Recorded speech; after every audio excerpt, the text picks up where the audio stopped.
Hello hello hello everyone, आप सभी का बहुत बहुत स्वागत है एक बार फिर हमारे यूट्यूब चैनल जीनोम पर। एडेप्टेशन चैप्टर का लेक्चर नंबर 3 स्टार्ट किया जाए। लास्ट दो लेक्चर्स में हम लोगों ने एडेप्टेशन के इंट्रोडक्शन को समझ लिया है और साथ ही साथ आपको लास्ट वाले लेक्चर में मैंने मॉर्फोलॉजिकल एडेप्टेशन को कंप्लीट करा दिया। बच्चा नहीं देखा है आपने वीडियो, जल्दी से जाइए वीडियो को देखिए, लेक्चर 1 लेक्चर 2 को कंप्लीट कीजिए और आ जाइए आज वाले लेक्चर में जहां पर हम लोग बच्चे लोग पढ़ने जा रहे हैं फिजियोलॉजिकल एडेप्टेशन। जल्दी से ईयरफोन को कनेक्ट करेंगे, कॉपी अपनी रेडी करेंगे और मेरे साथ बच्चा लोग चलेंगे फिजियोलॉजिकल एडेप्टेशन के कॉन्सेप्ट में। 3 टाइप का एडेप्टेशन हम लोगों के सिलेबस में इंक्लूड किया गया है जैसा कि आपको बताया गया है, जिसमें morphological adaptation, physiological adaptation, behavioural adaptation, ये 3 एडेप्टेशन पढ़ेंगे, चैप्टर को खत्म करेंगे। और जल्दी से बता दीजिएगा नेक्स्ट चैप्टर कौन सा पढ़ना चाहेंगे, अगर नहीं तो फिर लास्ट वाले वोट के अकॉर्डिंग एवोल्यूशन को स्टार्ट किया जाएगा। अगर इससे ज्यादा कोई इंपॉर्टेंट चैप्टर आपको लगता है तो कमेंट करिए जल्दी से। आज हम लोग स्टार्ट कर रहे हैं बच्चा लोग फिजियोलॉजिकल एडेप्टेशन। तो what is called physiological adaptation बच्चा लोग? फिजियोलॉजिकल एडेप्टेशन हम लोग किसको बोलते हैं? देखिए, हम लोग तो ये जानते हैं कि एडेप्टेशन का मतलब होता है जब जीव जंतु अपने वातावरण के अनुसार, अपने माहौल के मुताबिक, अपने बॉडी के अंदर जो चेंजेस लाते हैं वहां रहने के लिए, वहां सरवाइव करने के लिए, वहां रिप्रोड्यूस करने के लिए, वहां प्रजनन करने के लिए, अपने जनरेशन को आगे बढ़ाने के लिए, उसी को एडेप्टेशन कहा जाता है। फिजियोलॉजिकल एडेप्टेशन में हम लोग देखेंगे कि जो जीव जंतु हैं वो अपने शरीर के फंक्शन में चेंज लाएंगे। किसमें चेंज लाएंगे? एडेप्टेशन लाएंगे अपने फंक्शन में। याद रखिएगा, अपने फंक्शन में चेंज लाएंगे। क्या चीज के फंक्शन में? अपने किसी बॉडी के ऑर्गन के फंक्शन में, अपने किसी बॉडी के अंग यानी ऑर्गन के फंक्शन में चेंज लाएंगे। तो यहां पर जो एडेप्टेशन आपको देखने को मिलेगा वो एडेप्टेशन देखने को मिलेगा फंक्शन के बेसिस पर। हम लोग देखेंगे कि किस तरीके से ऑर्गेनिज्म अपने फंक्शन में एडेप्टेशन ला रहे हैं, अपने शरीर के काम करने के फंक्शन में किस तरीके से चेंजेस ला रहे हैं। तो यहाँ पे हम लोग एडेप्टेशन देखेंगे फंक्शन के ऊपर आधारित। क्यों आपको ये समझा रहे हैं? क्योंकि जो मॉर्फोलॉजिकल एडेप्टेशन था ना वो फंक्शन पे नहीं था। मॉर्फोलॉजिकल जो एडेप्टेशन था जो लास्ट वाले में पढ़ाया गया वो आपके बॉडी के स्ट्रक्चर पे था। कैक्टस का एग्जाम्पल पढ़े, फिश का एग्जाम्पल पढ़े, बर्ड का एग्जाम्पल पढ़े। और यहाँ पर हम लोग आज पढ़ने वाले हैं 2 एग्जाम्पल जो हम लोग के सिलेबस में डाला गया है। कौन कौन सा एग्जाम्पल है बच्चा लोग? तो 1 नंबर पे हम आपको पढ़ाएंगे आज हम लोग का एडेप्टेशन सुंदरी प्लांट का, बहुत ज्यादा फेमस सुंदरी प्लांट का एडेप्टेशन पे हम लोग डिस्कस करेंगे। और 2 नंबर पे हम लोग डिस्कस करेंगे बहुत ही ज्यादा इंपॉर्टेंट एडेप्टेशन कैमल यानी कि ऊंट का एडेप्टेशन। तो 2 एडेप्टेशन हम लोग को पढ़ना है बच्चा। एक आपको सुंदरी प्लांट का एडेप्टेशन पढ़ना है, दूसरा आपको कैमल यानी कि ऊंट का एडेप्टेशन पढ़ना है। स्टार्ट किया जाए, फटाफट से स्टार्ट करें। यहीं से हेडिंग लगा देते हैं बच्चा लोग। हम लोग यहाँ पर सबसे पहले सुंदरी प्लांट का एडेप्टेशन पढ़ना चाहते हैं। अब देखो, सुंदरी प्लांट नाम से ही समझ में आ रहा है बच्चा लोग। क्या समझ में आ रहा है? नाम से समझ में आ रहा है कि सुंदरी प्लांट ऐसे प्लांट को बोलते हैं जो हम लोगों के ही वेस्ट बंगाल में पाया जाने वाला सुंदरबन के जंगल में उगता है। अब सुंदरबन थोड़ा खास एरिया है। क्यों खास है? क्योंकि हम सभी जानते हैं कि सुंदरबन जो है वो एक डेल्टा है।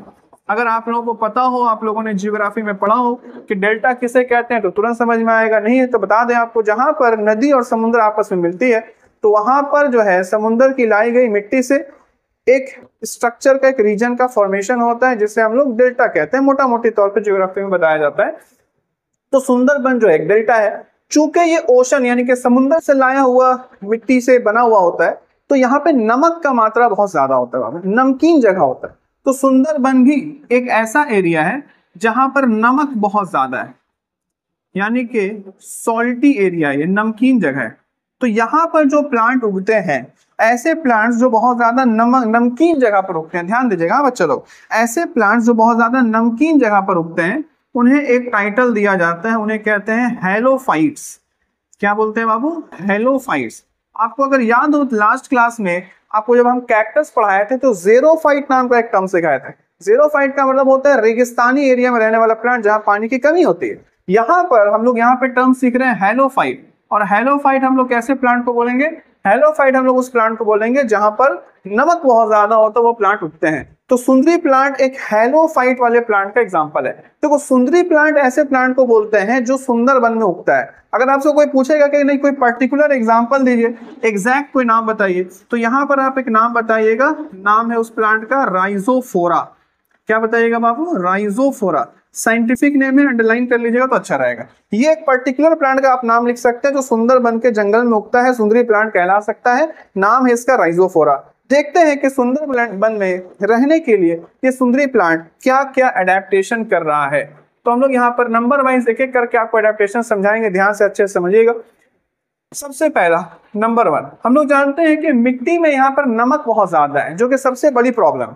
जब भी पानी जड़ एब्जॉर्ब करने की कोशिश करता है तो साथ में बहुत ही भारी मात्रा में नमक एब्जॉर्ब हो जाता है, जो कि प्लांट के बॉडी के फंक्शन यानी कि काम में प्रॉब्लम क्रिएट करता है। तो किस तरीके से इसको प्लांट जो है डील करेगा वो चीज समझिएगा। तो हम लोग यहाँ पर लिखेंगे सबसे पहले प्लांट्स के अंदर में, सुंदरी प्लांट के अंदर में, बाबू याद रखना आपको, सुंदरी प्लांट के अंदर में नमक की गिल्टी, नमक का ग्रंथि यानी कि सॉल्ट ग्लैंड प्रेजेंट होता है। और सॉल्ट ग्लैंड का काम ये होता है कि प्लांट के बॉडी के अंदर में जितना भी नमक एब्जॉर्ब हो रहा है उसको ये सॉल्ट ग्लैंड अपने अंदर से बाहर निकाल देता है, बाहर खारिज कर देता है, बाहर सिक्रीट कर देता है। जैसे हम लोग के अंदर में ग्लैंड से पसीना की गिल्टी से हम लोग का पसीना निकलता है, उसी तरीके से अब सुंदरी प्लांट के अंदर में सॉल्ट ग्लैंड प्रेजेंट रहता है जो नमक को बाहर निकालने का काम करता है। तो हम लोग यहाँ पर लिखेंगे सॉल्ट ग्लैंड की मदद या फिर सहायता से नमक को बाहर निकाल दिया जाता है। ठीक है जी, सॉल्ट ग्लैंड की सहायता से, इस पर इसका नाम याद रखेगा, सॉल्ट ग्लैंड की सहायता से, मदद से नमक को बाहर निकाल दिया जाता है बॉडी से। ये पहला एडेप्टेशन हुआ, वो सॉल्ट ग्लैंड। नंबर 2 आते हैं, नंबर 2 एडेप्टेशन देखिए। अगर ये सुंदरी प्लांट का एक कोशिका को देखो, सुंदरी प्लांट का जो सेल है उस एक सेल, एक कोशिका को हम लोग देख रहे हैं, ये सेल है। तो सेल के बिल्कुल सेंटर में, सेल के बिल्कुल सेंटर में एक बड़ा सा खाली जगह होता है। ठीक है, सेल के बिल्कुल सेंटर में एक बड़ा सा खाली जगह होता है। इस बड़े से खाली जगह को हम लोग वैक्यूल बोलते हैं। क्या बोलते हैं बच्चा लोग? वैक्यूल। वैक्यूल क्या होता है सर? वैक्यूल एक खाली जगह होता है, वैक्यूल एक खाली जगह होता है जिसको हम लोग बोलते हैं एम्प्टी स्पेस, एक खाली जगह। अब हम लोग का जो प्लांट नमक एब्जॉर्ब करता है उस नमक को इसी वैक्यूल में ले जा करके स्टोर कर देता है। किसको स्टोर कर देता है बाबू? नमक को। तो जो भी नमक हम लोगों का एब्जॉर्ब होगा प्लांट्स के अंदर में, प्लांट उसको क्या करेगा? इसी वैक्यूल के अंदर ले जा करके जमा कर देगा, इसी वैक्यूल में ले जा करके जमा कर देगा, एम्प्टी स्पेस, खाली जगह में नमक को ले जा करके जमा कर देगा ताकि नमक से प्रॉब्लम क्रिएट ना हो। तो ये जो प्रोसेस है जिसमें एक कोशिका के अंदर जो खाली जगह है वैक्यूल, उसमें प्लांट नमक को जमा कर देता है, इस वाले को हम लोग बोलते हैं कंपार्टमेंटेशन। क्या बोलेंगे बाबू इसको? कंपार्टमेंटेशन। ये टर्म को अच्छे से याद रखिएगा। कंपार्टमेंटेशन का मतलब समझ में आ गया बाबू? कंपार्टमेंटेशन का मतलब है कोशिका के अंदर जो खाली जगह है जिसे हम लोग वैक्यूल कहते हैं, नमक को उसमें जमा कर दिया जाएगा। ये हो गया दूसरा एडेप्टेशन। एक और एडेप्टेशन आपको हम बताएं सुंदरी प्लांट का, 3 नंबर यहीं पे लिख देते हैं। देखिए 3 नंबर एडेप्टेशन में आप सुंदरी प्लांट का देखिएगा कि अगर मान लेते हैं कि ये सुंदरी प्लांट है, तो सुंदरी प्लांट क्या करता है? नमक को अधिकतर अपने पत्तों में स्टोर करने लगता है। जो भी नमक एब्जॉर्ब हो रहा है उसको कहाँ पे स्टोर करने लगता है बाबू? अपने पत्तों में। हम लोग को पता होता है कि पत्ता जो होता है वो कुछ समय के बाद झड़ जाता है। तो इस तरीके से पत्ता पेड़ पौधे से झड़ जाता है, और जब पत्ता झड़ करके नीचे गिर जाता है तो साथ में उसका नमक भी चला जाता है। तो ये हो गया मेजर एडेप्टेशन जो कि सुंदरी प्लांट नमक की वजह से कर रहा है। सॉल्ट ग्लैंड बनाया है ताकि नमक को बॉडी से बाहर निकाला जा सके। ठीक है, तो वैक्यूल के अंदर में नमक को ले जाकर के स्टोर करवा रहा है, कंपार्टमेंटेशन करवा रहा है। पत्तों के अंदर में नमक को स्टोर करवाएं ताकि जब पत्ता झड़ जाए तो नमक भी साथ में बाहर निकल जाए। इसके अलावा अगर आप कभी घूमने के लिए सुंदरबन गए हैं, अगर कभी गए हैं तो आप एक चीज को देखे होंगे, नहीं गए हैं तो हम आपको दिखा रहे हैं। देखिए इस चीज को, इस फोटो को थोड़ा ध्यान से समझने का ट्राई कीजिए। हम लोग के सुंदरी प्लांट का आखिरी अडेप्टेशन देखिए। यहाँ पर आप देख रहे होंगे कि ये छोटा छोटा ऐसा लकड़ी जैसा कुछ बाहर निकला हुआ स्ट्रक्चर है। देखो यहाँ पीछे आप जो देख रहे हो ये सब सुंदरी प्लांट है, और यहाँ पर ऐसे छोटा छोटा लकड़ी के जैसा निकला हुआ स्ट्रक्चर, हम थोड़ा हाईलाइट कर दें इसको।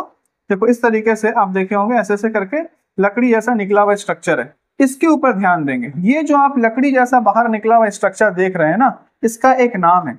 इसको हम लोग बोलते हैं, अच्छा ये चौथा नंबर एडेप्टेशन बता देते हैं, इसको हम लोग बोलते हैं न्यूमैटोफोर्स। ठीक है, अच्छे से सुनिएगा बाबू, क्या बोलते हैं इसको? न्यूमैटोफोर्स। न्यूमैटोफोर्स का मतलब होता है सांस लेने वाला जड़, सांस लेने वाला जड़, ऐसा जड़ जो सांस ले सकता है। कॉन्सेप्ट समझने का ट्राई करते हैं बाबू। मान लेते हैं कि यहाँ पर एक सुंदरी का प्लांट है। अब हम लोग जानते हैं कि इसका जो रूट है वो नीचे की ओर जाना चाहिए, जो कि हर प्लांट का रूट नीचे की ओर जाता है।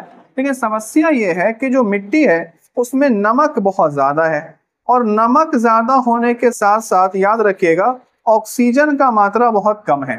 नमक बहुत ज्यादा है, ऑक्सीजन का मात्रा कम है, और साथ ही साथ जो नॉर्मल पानी है वो भी कम है, क्योंकि जो पानी भी एब्जॉर्ब कर रहे हैं साथ में नमक आ जा रहा है। तो ये पेड़ पौधा क्या करता है, अपने जड़ का डायरेक्शन को चेंज कर लेता है। जड़ के डायरेक्शन को चेंज कर लेता है। जो जड़ नीचे जाना चाहिए वो जड़ कुछ इस प्रकार से ऊपर की ओर आ जाता है, कुछ इस प्रकार से ऊपर की ओर आ जाता है, और यही हम लोग को मिट्टी के बाहर में दिखता है। यही हम लोग को मिट्टी के बाहर दिखता है कुछ इस तरीके से, और इसी को हम लोग न्यूमैटोफोर्स बोलते हैं। इसको तुम इंग्लिश में ब्रीदिंग रूट्स भी बोल सकते हो। क्या बोल सकते हो बच्चा लोग? Breathing roots. अब ये जो सांस लेने वाली जड़ है, इसके बिल्कुल टिप पर छोटे छोटे पोर्स होते हैं, सुराख होते हैं, जो हवा में प्रेजेंट ऑक्सीजन और पानी को यहीं से एब्जॉर्ब कर लेते हैं पेड़ पौधों के अंदर। तो ये भी एक बहुत बड़ा एडेप्टेशन है सुंदरी प्लांट का, इसको याद रखिएगा, न्यूमैटोफोर्स कहा जाता है। तो ये हो गया सुंदरी प्लांट का कुछ एडेप्टेशन। सॉल्ट ग्लैंड याद रखेंगे, कंपार्टमेंटेशन याद रखेंगे, नमक को पत्तों में यानी कि लीफ में स्टोर किया जाएगा, फिर पत्ते को झाड़ दिया जाएगा, ये एडेप्टेशन याद रखेंगे। और न्यूमैटोफोर्स का एडेप्टेशन हम लोग याद रखेंगे, जो बाहर निकल के जड़ जो है वो बाहर निकलेगा और वहां से हवा से ऑक्सीजन और पानी को एब्जॉर्ब करने का कोशिश करेगा। ये हो गया सुंदरी प्लांट के बारे में बात। आगे बढ़ा जाए, अब हम लोग हेडिंग लगाते हैं कैमल के बारे में। अब देखो कैमल, हम लोग सभी जानते हैं कि कैमल एक डेजर्ट एनिमल है। डेजर्ट एनिमल का मतलब ऐसा एनिमल जो रेगिस्तान में रहता है। अब जब ये रेगिस्तान में रहने वाला एनिमल है तो हम लोग जानते हैं कि रेगिस्तान का जो कंडीशन है, डेजर्ट का जो कंडीशन, जो वातावरण है, वो ये है कि इसमें पानी बहुत कम है और टेम्परेचर बहुत ज्यादा है। ये है रेगिस्तान का नॉर्मल सा कंडीशन, पानी बहुत कम, टेम्परेचर बहुत ज्यादा। अब एक एनिमल को क्या क्या वहां पर करना पड़ेगा? देखो पानी बहुत दिन दिन में मिलने वाला है, पानी जल्दी मिलेगा नहीं, तो इसके ऊपर हम लोग को ध्यान देना है कि पानी को लेकर के खास तौर पे कैमल के अंदर कुछ अडेप्टेशन किया गया है। नंबर 1 अडेप्टेशन से स्टार्ट करें बच्चा लोग। देखिए आप लोग सभी जानते हैं कि कैमल के ऊपर में एक ऐसा उभरा हुआ स्ट्रक्चर होता है ना, ऊंट के पीठ पर ऐसा एक कुबड़ होता है। कुबड़ यानी हम्प, यानी कोहान, कुबड़ भी बोलते हैं हिंदी में, कोहान उर्दू में बोलते हैं, हम्प इंग्लिश में बोलते हैं। आप लोग जानते हैं कि कैमल के पीठ के ऊपर में एक हम्प होता है, एक कोहान होता है। ये पता है क्या चीज का बना हुआ होता है बाबू? इसमें बहुत सारे चर्बी वाले सेल्स होते हैं बाबू। क्या होते हैं? चर्बी वाले सेल्स, बहुत सारा बाबू चर्बी वाला सेल्स होता है। ये देखिए यहाँ पर बहुत सारा चर्बी जमा है, फैट जमा है बाबू, फैट जमा है, फैट यानी कि चर्बी।